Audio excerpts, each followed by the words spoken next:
Good afternoon, Seven Green parents and families. My name is Kevin Coffey, and I'm the math teacher for Seven Green. And I'm here to show you my classroom webpage. So I showed your child my website as a resource today in class, but I've also revamped it for the purpose of remote learning. So things should be working a little bit more fluidly, a little better, I should say. Okay, they'll be working better, I guess is what I'm trying to say. Anyway, so I provided a link to you, and that's hopefully how you'll get here. Okay, that'll be in your email. And that should take you right to this homepage that I'm looking at right now. And hopefully you see my face there in the corner talking to you. Okay. So this is the homepage of my website. Okay. And this will always have our current unit on it. Okay.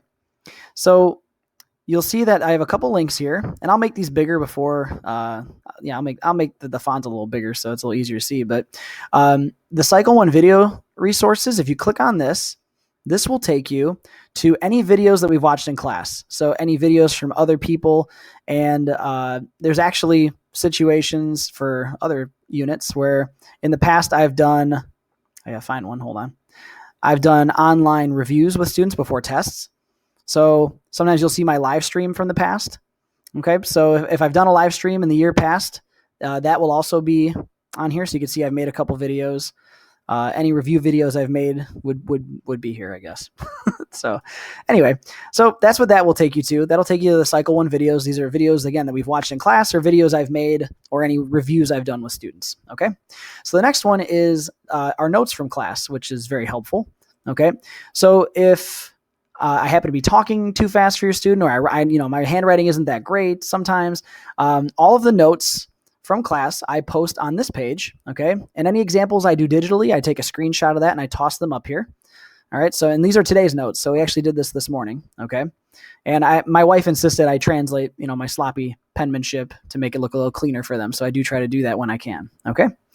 And then any visuals we've used in class. So this was a GIF I gave them, a moving picture that kind of explained what pi is for those more visual students. And then we actually have a tool here that we used from a different website that I've embedded.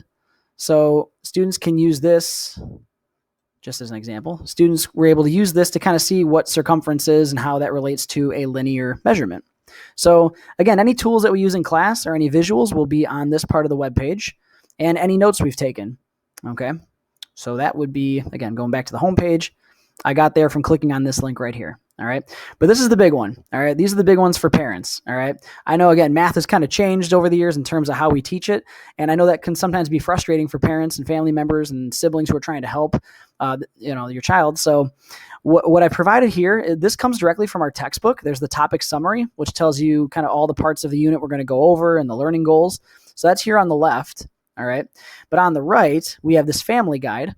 All right. And this is kind of where it breaks down the unit for how you can help your child beyond what I'm doing in the classroom. Okay. So, this tells like what they should have learned coming into 7th grade math before this unit, where we're going, any of the visuals and modeling that we've done in class. And, there's some good talking points and good questions to ask and key terms and vocabulary so that they understand the type of terminology that we're using in class. So I want to make sure that you had those resources so that way if your child needs some extra help beyond the school hours and they're coming to you as saying, hey, can you help me with math? Now you have some tools in your tool bag to help them, okay? There are some other opportunities for your child to get help in my class. In class, I do, if students have questions, they can unmute their microphone and they can just say what their question is, and they've been really good about that. They can also ask questions by typing in the chat if they're a little more shy about unmuting. And then if they don't want to ask questions in front of everybody, I have a one-on-one chat feature through the tool GoGuardian, which is how I monitor their Chromebooks. And they can ask a question directly to a teacher, and only the teacher will see that, and we can address their issue that way. I also, during independent work, so after I've taught the lesson and students are working on an assignment, I also review the concepts again for the students who need that review, while the students who feel like they can move ahead or move on to even some challenges that I have for them, they can go ahead and work unimpeded.